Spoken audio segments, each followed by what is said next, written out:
அனைத்து நல்லுள்ளங்களுக்கும் வணக்கம். நான் உங்கள் ரவிக்குமார். தொடர்ந்து நம்ம அமெரிக்கா, ஈரான் இந்த தாக்குதல் நிலவரங்களை பற்றியும் இருக்கின்ற சம்பவங்களும் இப்போ நிறைய சேதாரம் ப்ளஸ் ஆதாரங்கள் காட்ட வேண்டிய ஒரு சூழ்நிலை. எங்கெங்கே தாக்கல் நடத்தியிருக்காங்க, எங்கெங்கே இழப்புகள் ஏற்பட்டிருக்கு.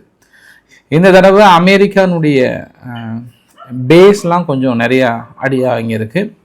அதாவது இராணுவ நிலைகள், அது இல்லாமல் அவங்களுடைய கப்பல் தளங்கள்லாம் இருக்கு இல்லையா, அந்த இடத்துல வந்து நிறைய சேதாரமாக இருக்கிறத பார்க்க முடியுது. அதனால் உங்களுக்கு நிறைய விஷயங்கள் பேசலாம். அடுத்து என்ன நடக்க போகுதுன்றதையும் சொல்லிடலாம். இதில் நம்ம ரெண்டு பேர்த்துக்கு கனெக்ட் ஆகக்கூடிய மிகப்பெரிய ஒரு சம்பவம் என்னென்னா, நேற்று இரவு பதிவுலாம் யார் யாரெல்லாம் பார்த்தீங்களோ அந்த இரவு பதிவுக்கும் லின்சே கிரஹாம் அவர்களுடைய இறப்புக்கும் பெரிய சம்மந்தம் இருக்குன்றாங்க ஐயா. ஏன்னா நேற்று இரவு தான் லின்சே கிரஹாம் அவர்களை பற்றி நம்ம பெருசாக பேசணும் இல்லையா. பார்த்தா மனுஷன் இன்றைக்கி பொசுகுன்னு ஏங்க இறந்து போயிட்டாருன்றாங்க. எனக்கு ஒரே ஷாக் ஆகிட்டேன் நான். என்ன நடக்குதுங்க, எப்படி இறந்தார், அதை வைத்து இந்த கான்ஸ்பிரசி தியரிலாம் என்ன சொல்கிறாங்க. ஜெலன்ஸ்கியோடைய க்ரஷ் பெரிய அளவுக்கு பரவி விட்டதான்ற அளவுக்குலாம் பேசுகிறாங்களே. எல்லா விஷயத்தையும் பேசலாம், ஷார்ட்டாக பேசலாம், ஆதாரங்களோட பேசலாம். வாங்க நண்பர்களே. ஸோ வீடியோக்குள்ள போகிறதுக்கு முன்பு நீங்கள் நம்ம சேனலை சப்ஸ்கிரைப் பண்ணலாம். சப்ஸ்கிரைப் பண்ணிட்டு வாங்க. மறக்காமல் பெல் பட்டன் கிளிக் பண்ண ஆல் ஆப்ஷன்ஸ் கொடுங்க. வீடியோக்குள்ள போகலாம்.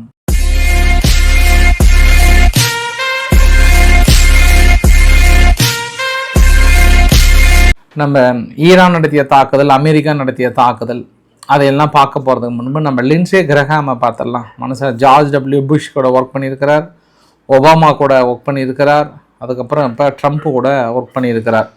ஃபைனலாக அவர் எங்கே போனார் அப்படின்னா, நேற்று இரவு பதிவில் நம்ம சொல்லியிருந்தோம். லின்சே கிரஹாம் அங்கே உக்ரைனில் இருக்கக்கூடிய ஒரு சீக்ரெட் ட்ரோன் பேஸ் ஒன்று, அந்த சீக்ரெட் ட்ரோன் பேஸில் தான் விசிட் பண்ணியிருக்கிறார். அது இல்லாமல் இவர் ஏன் ரொம்ப ஃபேமஸ் அப்படின்னா, இவர் கிட்டத்தட்ட இஸ்ரேல் மக்கள் கூட அந்தளவுக்கு இஸ்ரேலுக்கு சப்போர்ட் பண்ண மாட்டாங்க, இவர் அந்தளவுக்கு சப்போர்ட் பண்ணுவார். இவரோட நாடி நரம்பு, ரத்தம், சதை எல்லாமே எப்போவுமே என்ன பண்ணால் ஈரானை அடிக்கணும், ஈரானை முடிக்கணும், ஈரானை ஒழிக்கணும். இதை தான் அவருடைய முக்கியமான நோக்கமாக இருக்கும். இன்னொரு நாடி நரம்பெல்லாம் எப்படி முறுக்கேறி இருக்குன்னா, ரஷ்யா மீது பொருளாதார தடையை போடணும், ரஷ்யாவை அழிக்கணும், ஒழிக்கணும், முடிக்கணும். இந்த இரண்டுலேயும் வந்து மிகப்பெரிய அளவுக்கு மனுஷன் தீர்க்கமாக இருப்பார். சமீபத்தில் கூட அங்கே அமெரிக்காவும் ஈரானும் பேச்சுவார்த்தைக்கெல்லாம் வந்துட்டு அப்படியே நெருங்கும் போது மனுஷனுக்கு மூஞ்சே இல்லை.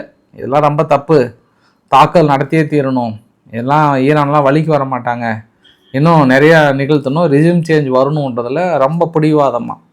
அதாவது இஸ்ரேலினுடைய பிரதமர் பெஞ்சமின் நெதன்யாகு அவர்கள் கூட கொஞ்சம் விட்டு கொடுப்பார். ஆனால் இவர் அப்படி கிடையாது.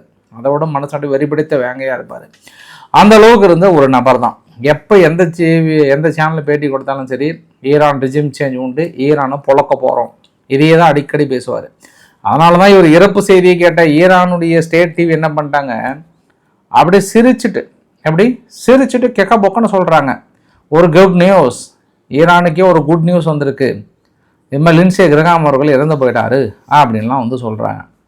இப்போ தானே விஷயத்துக்கு வரேன் நான். அங்கே ட்ரோன் ஃபேக்ட்ரி ஒன்று, அங்கெல்லாம் பார்த்துட்டு மனுஷன் புலம்புனார். ஆஹா, நம்ம மிஸ் பண்ணிட்டோமே, ஆஹா ஓஹோ ஐயோ அப்பயே நாங்கள் மிஸ் பண்ணிட்டோமே, இப்படி ஒரு அருமையான வாய்ப்பு அப்படின்லாம் சொல்லிட்டு, கண்டிப்பாக நான் ரஷ்யா மீது பொருளாதாரையை போடுற நெருக்கடிலாம் கொடுக்குறேன், போயிட்டு அதான் மொதல் வேலையை தான் பார்க்க போகிறேன் அப்படின்னு சொல்லிட்டு கடைசியாக ஜெலன்ஸ்கி கிட்ட கையை கொடுத்து ஒரு ஆசீர்வாதம் வாங்கிட்டு கிளம்பின மனுஷன் தான் இங்கேருந்து. அது கிளம்பும் போது என்ன சொல்கிறது நம்ம கிளம்பினாரு, லுக் அப்படின்னு சொல்லிட்டு அந்த பொருளாதார தடைகளை பற்றி தான் ரஷ்யா மீது போட போகிறோம்ன்ற மாதிரிலாம் வந்து சொன்னாங்க. அங்கே கிளம்பி போயிட்டு அவங்க என்ன சொன்னாங்கன்னா, சடன் இல்னஸ்னால வந்து லின்சே கிரஹாம் இறந்து போயிட்டாரு அப்படின்றாங்க. அப்போ லின்சே கிரஹாம் இறந்து போயிட்டாருன்னு உடனே நிறைய கான்ஸ்பிரசி தியரிலாம் சொன்னாங்க. ஃபஸ்ட்டு கான்ஸ்பிரசி தியரி வந்து காமெடியாக சொல்லிட்டாங்க. அவருக்குன்னு ரொம்ப காமெடி நினச்சிக்காதீங்க. ஜெலன்ஸ்கி கிட்ட வழக்கமாக கையை கொடுத்தாங்கன்னா அவங்க வந்து அதிபர் பதவியோ பிரதமர் பதவியோ தான் இழப்பாங்க. ஆனால் உயிர் போகிற அளவுக்கு இப்போ கிரஷ் வந்துருச்சா, இனி கை கொடுக்குறவங்களுக்கு லக்கு தான் அப்படின்ற மாதிரிலாம் வந்து சொல்லியிருந்தாங்க. ஏன்னா வழக்கமாக ஜெலன்ஸ்கியோட க்ரஷ் அந்த மாதிரி இருக்குது அப்படின்னு ஒன்று. சம்பவம் நம்பர் 1. சம்பவம் நம்பர் 2 என்ன சொல்கிறாங்கன்னா, மேபி ரஷ்யானுடைய சீக்ரெட் ஏஜென்ட் தான் சம்திங் உள்ளே வந்து அவர் சாப்பிட்ற காஃபியில் ஏதாவது பாய்சன் மாதிரி ஏதாவது கொடுத்துருக்கணும். அந்த பாய்சன் மனுஷன் வந்து ஸ்லோ பாய்சன் மாதிரி அங்கே போயிட்டு திடீர்னு இறந்துருக்கிறாரு. இது வந்து உடனே நடக்கிற நிகழ்வு. அதனால தான் அவங்க அமெரிக்காவும் என்ன பண்ணிட்டாங்க, திடீர் ஹில்னஸ் அப்படின்ற ஒரு வார்த்தையை மட்டும் தான் பயன்படுத்துகிறாங்க, வேறு எதையும் சொல்லலை. அமெரிக்காவுடைய FBI வந்து விசாரணைக்கு உத்தரவிட்டப்படுறதாக சொல்கிறாங்க. தேவையில்லாமல் இப்போ நம்ம பிரச்சனை கிளப்பினா இப்போ ஈரான் விவகாரமே பெருசாக போயிட்டு இருக்கு. சப்போஸ் இது வந்து ரஷ்யா தான் பண்ணாங்கன்னு தெரிஞ்சு நம்ம அவங்ககிட்டயே சண்டைக்கு போனால் ஒரு சேர முடியாது.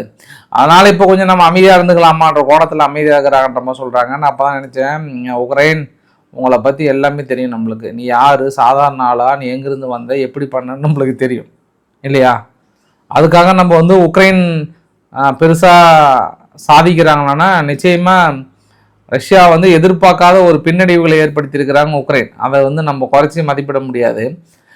இப்போ கோத்து விடுறதுக்கான ஒரு கான்ஸ்பிரசி தியரியை வந்து அந்த பக்கம் கிளப்பிடுறாங்க. சரி, இது வந்து 2வது கான்ஸ்பிரசி தியரினா 3வது தியரி கொண்டு வந்து சேர்த்துறாங்க. ஏன்னா அயதுல்லா அலி காமினி அவர்களுடைய இறப்பில் 3 நபர்களை வந்து சுட்டுக்கொள்ளணும் அப்படின்னு ஒரு இமேஜ் போட்டு தொங்க விட்டுருந்தாங்க. அதில் லின்சே கிரகாமோட இமேஜ் இருக்குது. அதை ஒரு ஃபோட்டோ எடுத்து 3 நாளைக்கு முன்பு போட்டிருந்தார். பாருங்கள், என்னெல்லாம் போட போகிறாங்களாம் ஈரான் தரப்புலேருந்து அப்படின்லாம் வந்து சொல்லியிருந்தாங்க. கரெக்டாக அவங்க சொல்கிறதுக்கும் இன்றைக்கி அவர் இறந்ததுக்கும் மர்மமான முறையில் ஈரான் ஏதாவது கொன்றதா அந்த ஆங்கிளில் நீங்கள் பார்க்கலாமா அப்படின்ற மாதிரிலாம் வந்து சொல்லியிருந்தாங்க. பட் எனக்கு என்ன தோணுதுன்னா, ஜெலன்ஸ்கியோட க்ரஷ் அந்த மாதிரி வந்து இருக்குன்னு நான் நினைக்கிறேன். நான் பாருங்கள், ஜெலன்ஸ்கியோட பிரைம் மினிஸ்டர் சிவிரிடென்ஸ்கின்னு சொல்லிட்டு ஒரு அம்மா நியமித்து ஒரு 8 மாதம் கூட கிடையாது, உடனே அந்த அம்மாவை தூக்கிட்டு அடுத்த ஆள் கொண்டு வராரு. அதனால் அவரோட க்ரஷ் வந்து தொடர்ந்து பெரிய அளவுக்கு இருக்கும். அவர் கை கொடுத்த நபர்கள் பெரும்பாலும் கொஞ்சம் ஜெயிக்கிறது கஷ்டம் தான் சொல்லியிருந்தாங்க. அதனால் பார்க்கலாம். நம்ம லின்சே கிரகாம் வந்து அமெரிக்கானுடைய ஒரு ட்ரூ பேட்ரியாட்டிக், அதாவது ஒரு மிகப்பெரிய ஒரு நாட்டுப்பற்றுடைய நபர். அவருடைய இழப்பு எனக்கு ஒரு பேர் அதிர்ச்சி. அந்த அதிர்ச்சியிலிருந்து நான் மீளவில்லை அப்படின்னு ட்ரம்ப் அவர்கள் ரொம்ப வேதனையாக சோதனையாக சொல்லியிருந்தார். இது முதல் பதிவு. ஏன்னா அங்கே உக்ரைனில் போயிட்டு உக்ரைனுடைய மிகப்பெரிய ஒரு வான்தடுப்பு சாதனம்னாவே அது லின்சே கிரகாம் தான். அவர் போயிட்டாவே ரஷ்யா தாக்கல் நடத்த மாட்டாங்க. இன்னொரு ஆங்கிள்லையும் சொல்கிறேன் நான், அதையும் இப்படியும் பேசிக்கிட்டாங்க. அவர் அந்த சீக்ரெட் ட்ரோன் ப்ரொடக்ஷன் யூனிட் இருக்குல்ல, அதை பார்த்துட்டு இந்த பக்கம் அந்த டைமில் தான் தாக்கல் நடத்தினாங்க. அதனால் அந்த அதிர்ச்சியிலிருந்து மீண்டுட்டு இருக்க மாட்டார். இப்போ திடீர்னு நம்ம இருக்கிறோம் பக்கத்தில் அப்படின்னு நினச்சோன்னா அவரு வயசான ஆள் கொஞ்சம் அந்த அதிர்ச்சியிலேருந்து அப்படியே இங்கேருந்து அப்படியே நெஞ்சு பிடிச்சிட்டே போயிட்டு அங்கே இறந்துருப்பாரா? அந்த தாக்குதல் நடத்தின அதிர்ச்சி ஒருவேளை இன்னும் ஒரு சில தீர்வு என்ன சொல்கிறாங்கன்னா, ரஷ்யா நடத்திய நேற்று இரவு நடத்திய தாக்கல் அவர் இருந்திருக்கலாம். அவரை நேராக அங்கே வீட்டுக்கு கொண்டு போயிட்டு அங்கே அதாவது அமெரிக்காவில் வச்சுட்டு இருந்ததா சொல்கிறாங்க. ஏன்னா நம்ம தேவையில்லாமல் யுத்தம் வர மாதிரி வரும், இப்போ தேவையில்லை, அதனால கொஞ்சம் தள்ளி போட்டுக்கலாம் அந்த ஆங்கிள்லையும் சொல்கிறாங்க. அதனால் அது பல தீரி அந்த பக்கம் இந்த பக்கம் ஓடும் நம்ம. பட் உண்மையான தகவல் என்னன்னு நம்மளுக்கு 2-3 நாளில் வந்துடும். மேபி சடன் இல்னஸாக இருக்கும். பட் நல்லா இருந்த மனுஷன், பாடி செக்கப் கூட ஃபுல்லாக பண்ணாராம், நல்லா தான் இருப்பீங்க அப்படின்னு சொன்னாராம். என்ன காரணமாக இருக்குன்றதை அலசி ஆராய்ங்க. இப்போ நான் உங்களுக்கு முதல்ல வரைபடத்தோடு போயிடுறேன். ஏன்னா காலையில் 19 உங்கள்கிட்ட சொல்லிவிட்டு அது எனக்கு மனசே இல்லை. இந்த மாதிரி நான் பாட்டு இங்கே தாக்கல் நடத்தினாங்க அங்கே நடத்தினாங்க அப்படின்னாவே நம்மளுக்கு பிடிக்காது இல்லையா? நேராக வரைபடத்தோடு தான் களத்தில் இறங்கணும். இப்போ இதுதான் இன்று நடத்தப்பட்ட தாக்குதல். பொதுவாக ஈரான் நடத்திய தாக்குதலை விட அமெரிக்கா வந்து என்ன பண்ணியிருக்காங்கன்னா மொத்தமாக 140 அட்டாக் பண்ணியிருக்கான்னு சொல்கிறாங்க. 140 அட்டாக்ல பேந்தர் ஜெர்க்ஸ்லேருந்து கீழே இருந்து கோனார்க்குன்னு சொல்லிட்டு அங்கே ஒரு போர்ட் மாதிரி இருக்கும், அங்கேருந்து பேந்தரபாஸை குறி வைத்து அப்படியே இந்த போர்ட்டுக்கு எல்லை ஓரத்தில் இருக்கக்கூடிய, அதாவது ஸ்டேட் ஆஃப் ஹார்முஸை கண்ட்ரோலுக்குள்ளே கொண்டு வர மாதிரி அந்த எல்லை ஓரத்தில் கிட்டத்தட்ட 140 மேலே ஒரு அட்டாக்கை நடத்தியிருக்காங்க. பதிலுக்கு ஈரான் என்ன பண்ணியிருக்காங்க, கத்தாரில் இருக்கக்கூடிய அல் உதைத் பேஸ், பக்ரைன் இருக்கக்கூடிய 5th ஃப்ளீட் நேவல் பேஸு, அப்புறம் ஜோர்டனில் இருக்கக்கூடிய சால்டி ஹேர் பேஸ்ன்னு சொல்லிட்டு 3. இவங்க இன்னும் ஒன்று மென்ஷன் பண்ண மறந்துட்டாங்க. அதனால் உங்களுக்கு அடுத்து நான் ஒரு வரைபடத்தை காட்ட விரும்புகிறேன். இந்த வரைபடத்தில் 4 பாருங்கள் ஓமன் இருக்குது. ஓமனில் வந்து ஹல் டக்கம் போர்ட்டுன்னு சொல்லிட்டு இந்த போர்ட்டு தான் அமெரிக்காவுடைய நேவல் பேஸஸ் இருக்குது. இந்த நேவல் பேஸில் வந்து தாக்கல் நடத்தியிருக்காங்க. இது ஈரான் நடத்திய முதல் தாக்குதல். இதற்கு முன்பு நடந்த யுத்தத்தில் வந்து கூட ஓமன் பக்கத்தில் இருக்கக்கூடிய போர்ட்டு அவங்க அடித்ததே கிடையாது. நார்மலாகவே வந்து யூஏ அடிப்பாங்க, இது பண்ணுவாங்க. பட் ஓமன் அவங்க தொட்டதே இல்லை. ஈரானுடைய செல்ல பிள்ளையாக தான் பார்த்துட்டு இருந்தாங்க. அதுக்கப்புறம் மேலே அல் உதைத் ஏர் பேஸ் மீதி இருக்கக்கூடிய போர்ட்டு இன்னும் அடுத்து இப்போ வரும்போது கூட குவைத்தினுடைய ஒரு சில ஆயுத குடோன்கள் மீது தாக்கல் நடத்தப்பட்டதா பெருசாக ஒரு புகை மண்டலமான வீடியோ பதிவு கூட வந்திருந்தது. அதில் ஓமன் நடத்திய தாக்குதல், ஓமனில் இருக்கக்கூடிய போர்ட் வந்து அமெரிக்கா எதிர்பார்க்கல. இந்த வரைபடத்தை கூட பார்த்தீங்கன்னா அங்கே இருக்கக்கூடிய முக்கிய டெர்மினல்கள் மற்றும் கம்யூனிகேஷன் ரேடார் சிஸ்டம், அது இல்லாமல் ஒரு கப்பல் மீதும் தாக்கல் நடத்தப்பட்டதாக சொல்கிறாங்க. சேட்டலைட் இமேஜஸும் அதுதான் சொல்கிறாங்க. கிட்டத்தட்ட உங்களுக்கு அடுத்தடுத்த இமேஜஸ்லாம் காட்டுற பாருங்க. ஒன்று ஜோர்டனில் இருக்கக்கூடிய அமெரிக்கோட நிலைகளும் வந்து பேஸ் பெரிய அளவுக்கு பாதிப்புக்குள்ளாக இருக்கிறது. அல் உதைத் ஏர்பேஸ் கத்தார் இருக்குல்ல, அந்த இடத்துல கூட ஒரு சில இடத்துல வந்து டேமேஜ் தெரியுது. அப்புறம் குவைத்தில் இருக்கக்கூடிய அமெரிக்காவோட நிலைகளும் பெரிய அளவுக்கு டேமேஜ்லாம் தெரியுது. ஸோ இதை வந்து ஈரான் தரப்பில் என்ன சொல்கிறாங்கன்னா, Qatar, Kuwait, Jordan, Oman, Bahrain இதனுடைய அமெரிக்காவோட பேஸ் மீது தாக்கல் நாங்கள் வந்து விரிவுபடுத்த போகிறோம் அப்படின்னு சொல்கிறாங்க. ஒரு விஷயம் வந்து இன்றைக்கி கிளாரிட்டியாக சொல்லியிருந்தாங்க, ஓமனுக்கும் அமெரிக்காவுக்கும் என்ன பிரச்சனை வந்துருச்சு, ஏன் வந்து திடீர்னு ஓமனை குறி வைக்கிறாங்கன்னா, நேற்று பர்பஸாகவே அராக்சி அவர்கள் வந்து ஓமனை மிரட்டிட்டு தான் போனார் அப்படின்ற மாதிரி வந்து சொல்கிறாங்க. பேச்சுவார்த்தை நடத்த வரல, நீங்கள் கூடவே இருந்து துரோகம் பண்ணிட்டீங்க, முழுக்க அமெரிக்காவுக்கு உதவி செய்திருக்கீங்க. அதுவும் அந்த இன்னைக்கு ஒரு பேஸ் வந்து அடித்தாங்கல்ல, அந்த பேஸில் இருந்தால் அமெரிக்காவுடைய ரேடார் சிஸ்டத்துலேருந்து பெரிய அளவுக்கு டேக் ஆஃப் எடுத்து அடித்தது மீது எல்லாமே பெருசாக அவங்க பயன்படுத்தி இருக்காங்க. அது இல்லாமல் தொடர்ந்து நம்ம 2 பேரும் இணைந்து பயணிக்கலாம், இதை ஷேர் பண்ணலாம் அப்படின்னு சொல்லியும் நீங்கள் மறைமுகமாக நீங்கள் பாட்டுக்கு அந்த பக்கம் கப்பல் அவங்களோட இணைஞ்சு அனுப்பிச்சிட்ருக்கீங்க அப்படின்னா, இதை வந்து நான் பேச்சுவார்த்தை நடத்த வரல, எச்சரிக்கை கொடுக்க வந்திருக்கேன், என்னுடைய பின்விளைவுகளை நீங்கள் சந்திப்ப நேரிடுவீங்க, வரட்டுமா பபாய் அப்படின்னு சொல்லிட்டு அங்கேருந்து அராக்சி அவர்கள் கிளம்பி போனதாக சொல்கிறாங்க. ஏன்னா ஓமன் பொறுத்த வரைக்கும் அமெரிக்காவுடைய ப்ரெஷரில் கிட்டத்தட்ட அவங்க மாறிட்டாங்கன்றாங்க.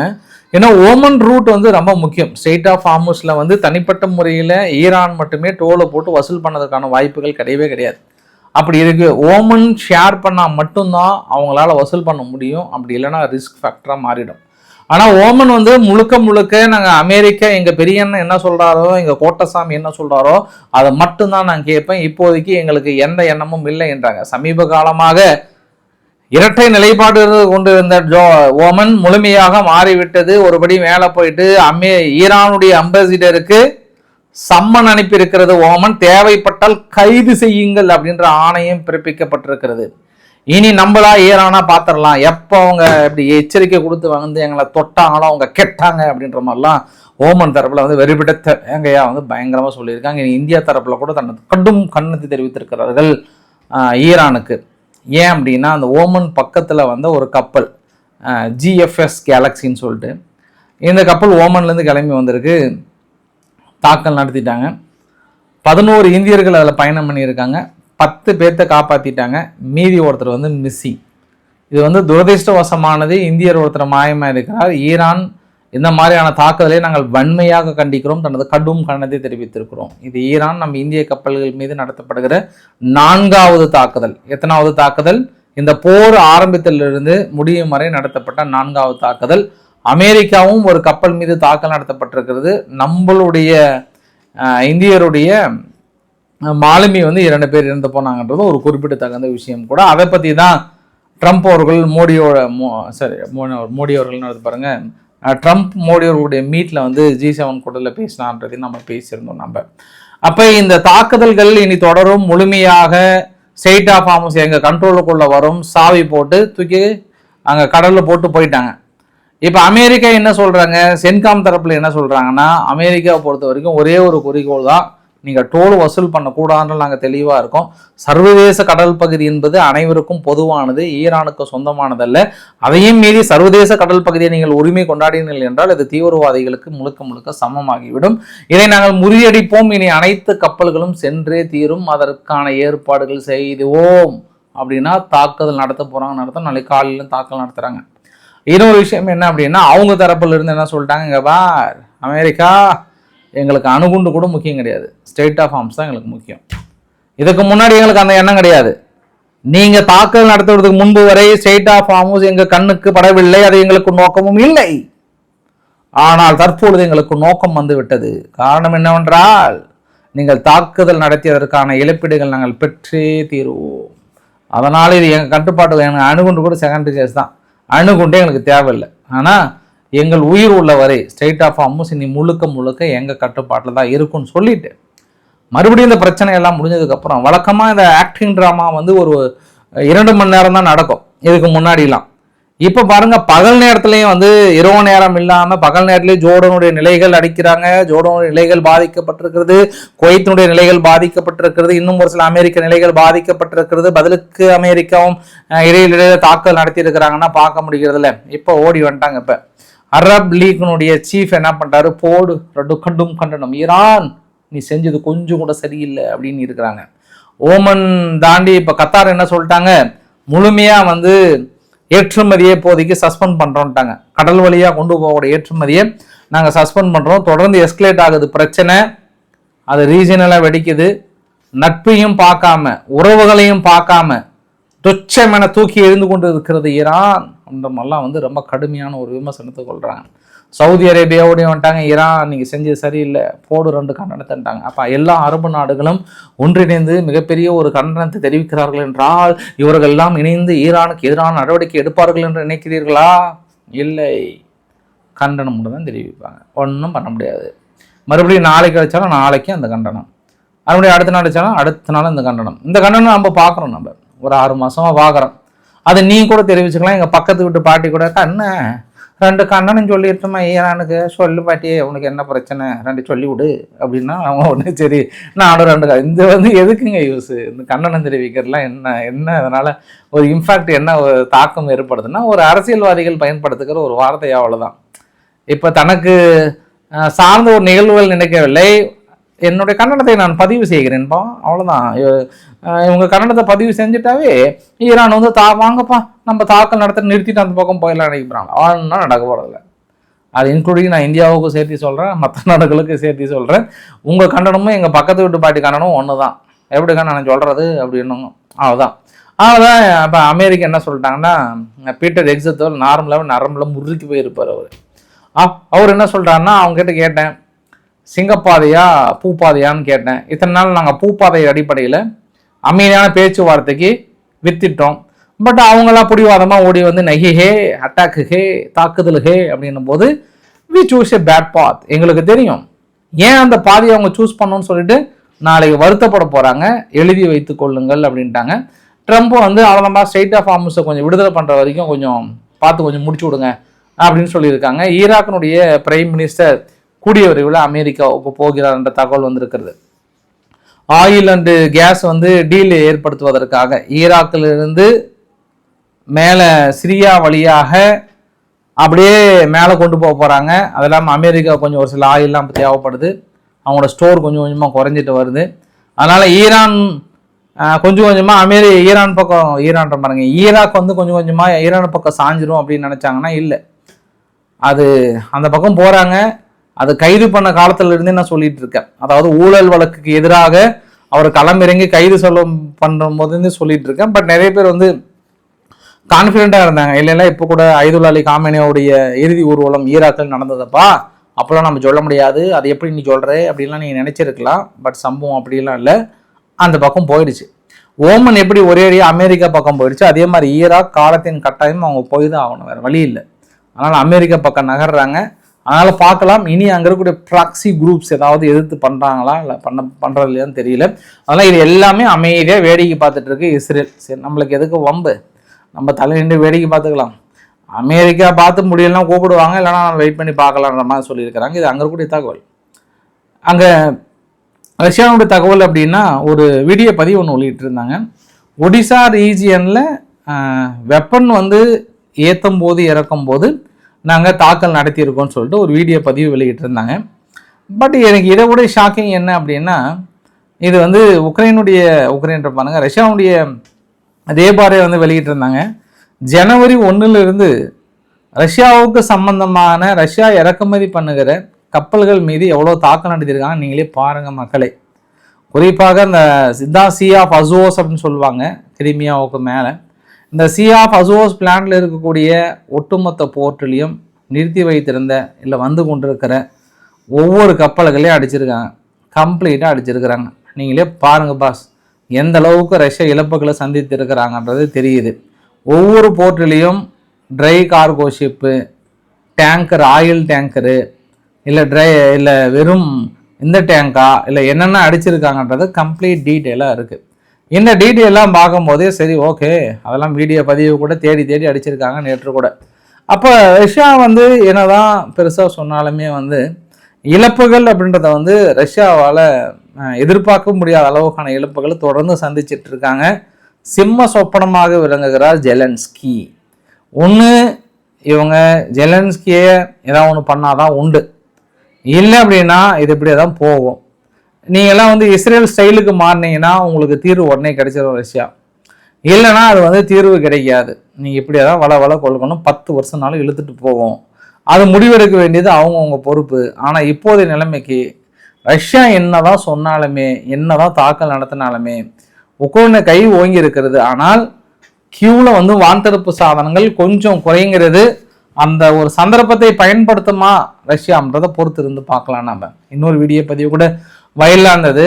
அந்த அது பேர் வந்து யாக் B12.7 ஒரு ஆட்டோமேட்டிக் கன் ஒன்று.